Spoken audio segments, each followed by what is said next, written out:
All right, let's get right into it. So, you get your lab results back, you scan down the page, and you see it. Uric acid. High.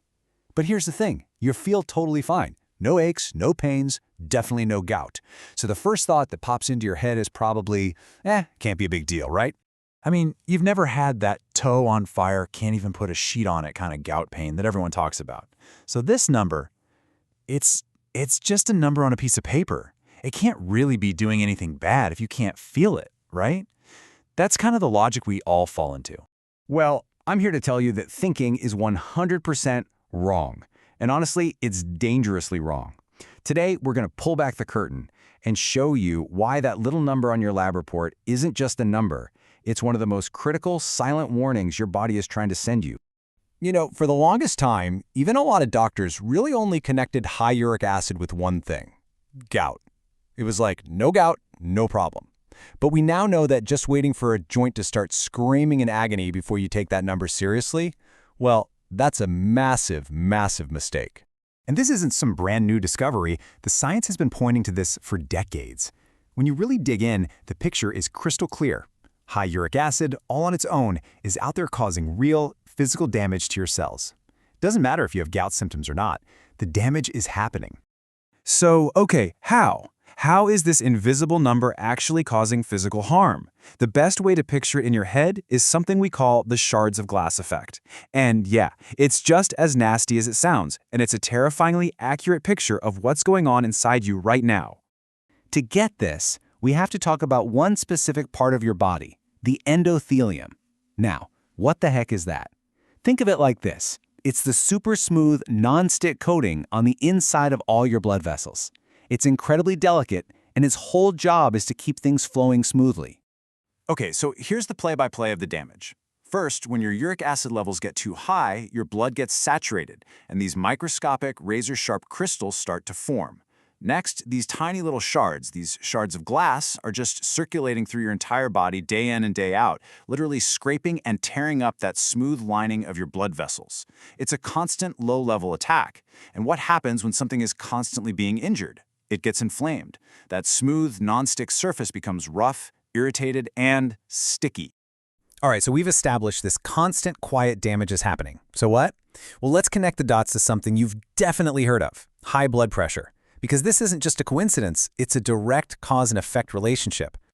See, your blood vessels aren't just stiff tubes like plumbing pipes. They're supposed to be flexible, like a garden hose. They need to be able to expand and relax to manage blood flow properly.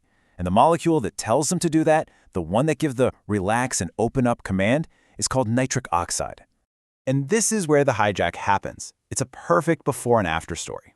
On the left, you've got a healthy vessel, plenty of nitric oxide, it's nice and relaxed, blood pressure's cool. But now look at the right. This is your vessel with high uric acid. Uric acid is like kryptonite to nitric oxide. It just wipes it out. So without that relaxed signal, the blood vessel can't expand. It gets stiff and narrow. And what happens then? Your heart has to work way, way harder to shove blood through that smaller pipe. And boom, your blood pressure goes through the roof. But it gets worse. High blood pressure is just one part of the story. Remember that sticky lining we talked about? Well, that stickiness is basically setting the stage for the real headliners of cardiovascular disease: heart attacks and strokes. And please, don't think this is just some wild guess or a fringe theory. This link is rock solid. It's been confirmed by what's called a meta-analysis, which is where scientists gather up a whole bunch of high-quality studies and combine all the data to get one giant, super powerful result. And when I say massive, I mean it. We're talking about data from over 900,000 people. Let that sink in.